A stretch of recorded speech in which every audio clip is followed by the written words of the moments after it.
नमस्कार दोस्तों मैं हूं लाइव डिजाइनर कुणाल कुमार, आपका ज्योतिषीय मार्गदर्शक। आज हम बात करने जा रहे हैं वैदिक ज्योतिष के सबसे गहरे रहस्यों में से एक नक्षत्रों की। जी हाँ दोस्तों, ज्योतिष में राशियां तो हम सब जानते हैं, 12 राशियां जो हमारे जीवन को आकार देती हैं। लेकिन क्या आप जानते हैं कि असली गहराई इन नक्षत्रों में छुपी होती है और इन नक्षत्रों की बात कोई नहीं करता। जबकि नक्षत्रों का ज्ञान ज्योतिष सीखने के लिए, ज्योतिष को समझने के लिए, ज्योतिष पर बात करने के लिए सबसे ज्यादा जरूरी है। नक्षत्रों की सीरीज में आज हम आपको भरणी नक्षत्र के बारे में बताने जा रहे हैं। हमने अश्विनी नक्षत्र पर वीडियो बनाई, आपको बहुत अच्छी लगी, आपके बहुत सारी ईमेल हमें मिली, दिल को खुशी हुई। आगे भी हम सभी नक्षत्रों पर वीडियो बनाएंगे। आगे भी हम ज्योतिष का वो ज्ञान जो कहीं ना कहीं समुद्र की गहराइयों में छुपा हुआ है, वो आप लोगों के सामने लेकर के आएंगे। वैदिक काल में राशियों को कम जाना जाता था। नक्षत्रों को देखकर भी भूत, भविष्य और वर्तमान का कथन किया जाता था। आप सबका एक जन्म नक्षत्र होता है जिससे आपकी मूल प्रवृत्ति देखी जाती है, आपका स्वभाव, करियर, रिश्ते, यहां तक कि शुभ मुहूर्त। कुल 27 नक्षत्र होते हैं। तो आज हम भरणी नक्षत्र के बारे में बात करने वाले हैं। तो आइए बात करते हैं भरणी नक्षत्र की। भरणी नक्षत्र मेष राशि के 13 डिग्री 20 कला से 26 डिग्री 40 कला तक फैला हुआ है। इसका नाम भरणी है। इसका मतलब है पालन करने वाली, जो जीवन को पालती है, बनाती है और बदलती भी है, यानी कि भरण पोषण। भरणी प्रतीक योनि यानी कि जन्म का द्वार, यह सृजन और विनाश का भी द्वार है। दोनों का प्रतीक माना जाता है भरणी को। इसके जो स्वामी हैं वो शुक्र देवता हैं। सौंदर्य, प्रेम और धन का ग्रह। देवता इसके यमराज हैं। मृत्यु और न्याय के देवता। महत्व की अगर मैं बात करूं, भरणी जन्म और मृत्यु का चक्र है। इसी चक्र का ये नक्षत्र है भरणी। अगर आपका जन्म भरणी में हुआ है तो आप क्रिएटिव, संघर्षशील और परिवर्तन के प्रतीक हैं। भरणी मेष राशि का दूसरा भाग, जहां साहस और सौंदर्य, शुक्र यानी कि मेष और शुक्र का मिलन, योनि प्रतीक बताता है कि ये जन्म और पुनर्जन्म का द्वार है। यमराज के देवता होने से न्याय और परिवर्तन सिखाता है। पृथ्वी तत्व होने से व्यक्तित्व जमीन से जुड़ा रहता है।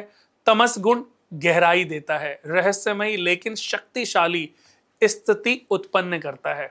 स्वभाव और व्यक्तित्व, भरणी में जन्मा व्यक्तित्व क्रिएटिव और संघर्षशील होता है। शुक्र उसे खूबसूरती, कला और आकर्षण देता है। वो फैशन करने वाला, अच्छा डिजाइन करने वाला या अच्छा आर्टिस्टिक होता है। और डिजाइनिंग लाइन में या आर्टिस्टिक लाइन में ही वो चमकता भी है। लेकिन यमराज का प्रभाव उसे संघर्ष सिखाता है, यानी कि फील्ड में जब वो एंट्री करता है, काम में, जॉब में, बिजनेस में जब एंट्री करता है तो उसको बड़ा स्ट्रगल देखने को मिलता है। लेकिन वो मुश्किलों में भी टूटता नहीं है। हाथी, योनि से ताकत और स्मृति मिलती है। लंबे समय तक वो याद रखता है, यानी कि अपनी मेहनत को, अपनी संघर्ष को वो कभी नहीं भूलता। नेगेटिव पक्ष भी होता है। अगर मैं नेगेटिव पक्ष की बात करूं, या शुक्र ऐसे व्यक्ति की जन्म कुंडली में कमजोर हो तो वह जिद्दी होता है, खर्चीला होता है, इमोशनल ड्रामा करता है, रिश्तों की ओवर एक्टिंग या उनको ओवर रिएक्ट करता है। रिश्तों में ऐसा फंसता है कि उसको निकलने का कई बार रास्ता नहीं मिलता। गुप्त बातें छिपाता है। अगर मैं बात करूं ऐसे लोगों के लिए उपाय की, क्योंकि इन लोगों के अंदर ट्रस्ट इशू बिल्कुल भी नहीं होता। ये लोग पैसे को जोड़ नहीं पाते, ये चीज़ों का बैलेंस करना इनको नहीं आता, तो कई बार ये प्रॉब्लम होती है। तो उसके लिए अगर हम बात करें उपाय की, तो आज उस पर भी हम बात करने वाले हैं। भरणी भी 4 चरणों में बटा हुआ है। हर चरण का अलग महत्व है। 3 डिग्री और 20 कला का होता है पहला चरण। 13 डिग्री और 20 कला से आरंभ होकर 16 डिग्री और 40 कला, यानी कि मेष नवमांश से मेष होता है। ये अग्नि प्लस पृथ्वी का मिलन है। व्यक्तित्व जो है उसका क्रिएटिव या योद्धा बनाता है, साहस से ऊर्जावान बनता है, नया हमेशा कुछ ना कुछ नया करने का एक्साइटमेंट बना रहता है। आर्मी में, आर्ट में, एक्शन, डिजाइनिंग जैसे बहुत सारी चीजों में ये लोग जो हैं घुसते चले जाते हैं। अब अगर हम बात करें कि वो लोग कौन होते हैं, कैसे होते हैं, अक्षय कुमार के बारे में आप जानते होंगे। अक्षय कुमार अच्छे फाइटर भी थे। अक्षय कुमार के जीवन की अगर मैं बात करूं तो स्टार्टिंग जीवन संघर्ष से भरा हुआ था। किसी समय में वो एक रेस्टोरेंट में शेफ की जॉब करते थे। फिल्मों में आए, फिल्मों में भी स्टार्टिंग दौर अगर हम देखें तो वो कोई बहुत अच्छा नहीं रहा। बहुत संघर्ष से उनको आगे बढ़ना पड़ा, बहुत संघर्ष उन्होंने अपने जीवन में किया। फाइटिंग वाली मूवी थी, क्रिएटिव था, कुछ ना कुछ नया करना चाहते थे। आज भी देखिए कुछ उन्होंने ऐसी मूवियां दी हैं जो सबसे समाज से लीक से हटकर हैं, और उन मूवी ने एक अलग परचम भी लहराया है। उनके अंदर क्रिएटिव तो होता है, संघर्ष भी होता है, कुछ ना कुछ क्रिएशन भी होता है। तो ये ऐसे लोग होते हैं जो बहुत सारी चीजों को अपने अंदर समा लेते हैं और समय आने पर उसको जब दुनिया के सामने प्रेजेंट करते हैं तो दुनिया वाह वाह करती है। दूसरे चरण की बात करेंगे। दूसरा चरण जो है वो 16 डिग्री और 40 कला से शुरू होता है और 20 डिग्री तक रहता है। मेष नवमांश की अगर मैं बात करूं तो इसका जो नवमांश है वो वृषभ हो जाता है। शुक्र प्लस शुक्र, डबल सौंदर्य, स्थिर creativity, fashion, designer, makeup, artistic, लंबे प्रोजेक्ट में माहिर, कितने भी काम एक साथ मिल जाएं सभी को निपटा लेते हैं, सभी को पूर्ण कर लेते हैं। अगर मैं उदाहरण की बात करूं तो मनीष मल्होत्रा, खूबसूरती का बिजनेस, जो आज अपने आप में एक इतिहास बने हुए हैं। यानी कि मनीष मल्होत्रा को किसी और उदाहरण की जरूरत नहीं है। अगर आप भी भरणी नक्षत्र के दूसरे चरण में जन्मे हैं तो मनीष मल्होत्रा नहीं, उससे भी कहीं ऊपर ऊंचाइयों को छू सकते हैं। सिर्फ आपको अपने अंदर की क्षमता को जगाने की आवश्यकता है। बात करेंगे तीसरे चरण की, जो कि 20 डिग्री से 23 डिग्री 20 कला तक होता है। मेष से नवमांश में मिथुन, यानी कि बुध प्लस शुक्र, कम्युनिकेशन, आर्ट, बातूनी, creativity, fashion, journalist, event planner, art की बातें करना, जैसे करण जौहर, यानी कि ड्रामा प्लस क्रिएशन, जैसे मूवियां बनाना, कॉफी विद करण, अपना एक प्रोग्राम ले आना। अभी वो एक और अपना प्रोग्राम लेकर के आए हैं, यानी कि नई नई चीजों में क्रिएटिव अपने आप को लगा के रखना। टीवी पे दिखते रहना, हीरो नहीं बनेंगे, दूसरों को बनाएंगे, लेकिन फिर भी अट्रैक्शन उनके अंदर कहीं ना कहीं बना रहेगा। ड्रामेबाज भी बहुत होते हैं, यानी कि अपनी बातों से किसी को भी चकाचौंध कर देना। अभी ज्वेलरी फील्ड में भी आ गए।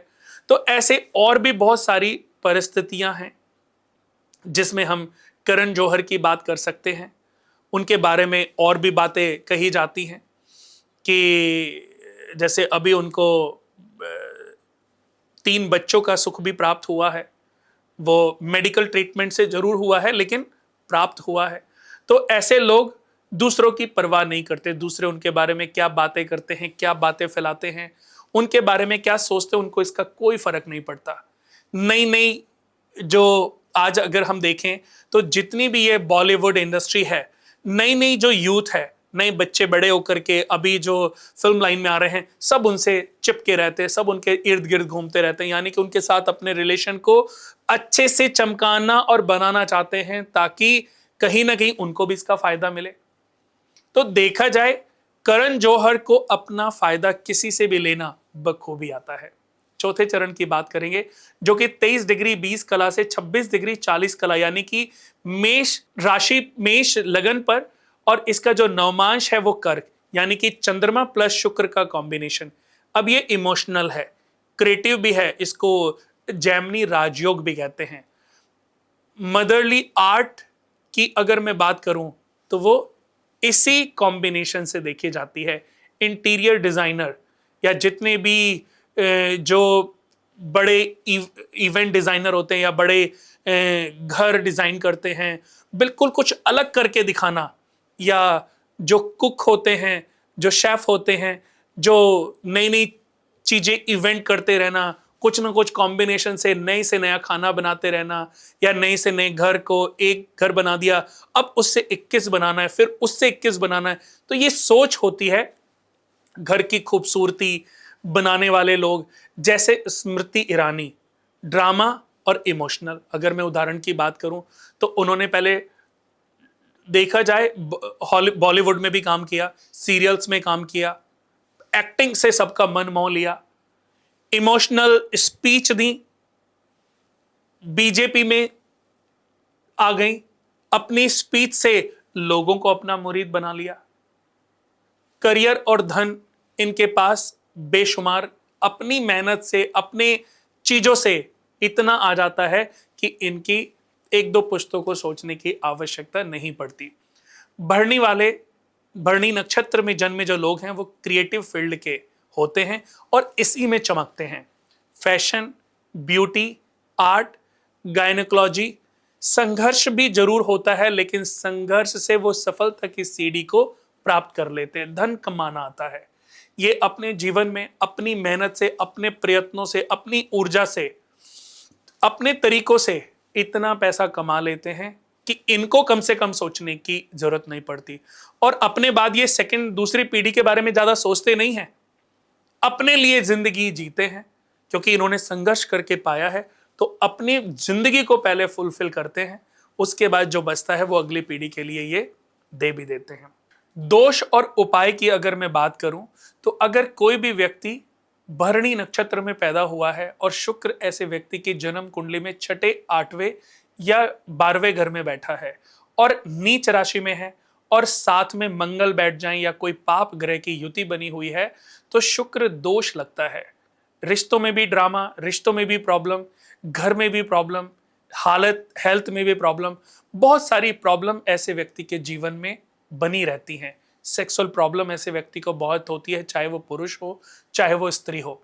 अगर मैं उपाय की बात करूं तो जब बच्चे का जन्म हो उसके ठीक 27वें दिन सरसों के तेल का या चमेली के तेल का दीपक जलाएं या देसी घी का दीपक जलाएं और यम के मंत्र का ओम यम देवाय नमः, ओम यम देवाय नमः या ओम यमाय नमः, इस मंत्र का जाप करें और सफेद पुष्पों को दान करें। सफेद पुष्प, चमेली के फूल खरीद करके आप किसी मंदिर में चढ़ा के आ जाएं या सफेद फूल लेकर के छोटे छोटे बच्चों में बांट दें या कहीं पर भी उनको बांटना, दान करना आपके लिए काफी फायदेमंद साबित हो सकता है।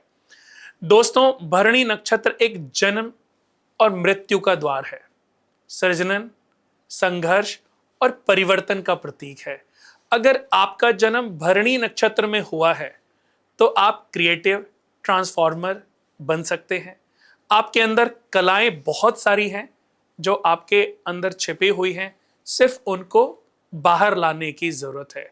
और अगर आपने अपने ऊपर वर्क कर लिया, अपने आप को समझ लिया, अपनी आर्ट को खुद पहचान लिया, तो आपका इस धरती पर कोई मुकाबला नहीं कर सकता। अपनी पढ़ाई, ऐसा नहीं कि आपने सब्जेक्ट्स में डिक्टेंशन नहीं ली, आपने डिग्रियां नहीं ली, आपने ग्रेजुएशन, एमबीए, मास्टर या बीसीए या आईआईटी, आपने बहुत सारी डिग्रियां नहीं ली, आपने कोई पढ़ाई में कोई परचम नहीं लहराया, उसके बावजूद भी मैं आपको यह श्योरिटी देता हूं, अगर आपने अपनी क्षमता को पहचान लिया और उसको आपने बाहर ला करके उस पर वर्क करना आरंभ कर दिया, अपनी योग्यता के अपनी नॉलेज के आधार पर, अपनी क्रिएटिव माइंड के आधार पर, तो आपका मुकाबला धरती का कोई व्यक्ति नहीं कर सकता। एजुकेशन, डिग्रियां मायने नहीं रखती फिर आपके लिए। आप जीवन में अपनी योग्यता, अपनी क्वालिटी के आधार पर अपने आप को ट्रांसफॉर्म करके इतना पैसा कमा सकते हो कि कितने सारे एजुकेटेड लोग आपके यहां पर नौकरी कर रहे होंगे। तो मेरा कहने का तात्पर्य यह है कि जितने भी भरणी नक्षत्र में जन्मे लोग हैं, उनको सिर्फ अपने आप को परखना है, अपने आप को पहचानना है, इमोशनल नहीं होने देना। नक्षत्रों का रोल हमारे जीवन में बहुत बड़ा है, सिर्फ हमें समझना है। आप देखिए कि आपका जन्म भी कहीं भरणी नक्षत्र में ही तो नहीं हुआ है। अगर हुआ है तो ये वीडियो आपकी किस्मत को बदल सकती है। दोस्तों, वीडियो अच्छा लगे तो इसको डाउनलोड कर लें, इसको ज़्यादा से ज़्यादा शेयर करें, और कोई भी अगर बात अच्छी लगती है तो उसको कमेंट बॉक्स में ज़रूर लिखें, ताकि आगे हम और वीडियो बनाएं और आपका मार्गदर्शन बने रहें। आज के लिए बस इतना ही। नए वीडियो, नए नक्षत्र पर बहुत जल्दी बात होगी। तब तक के लिए नमस्कार।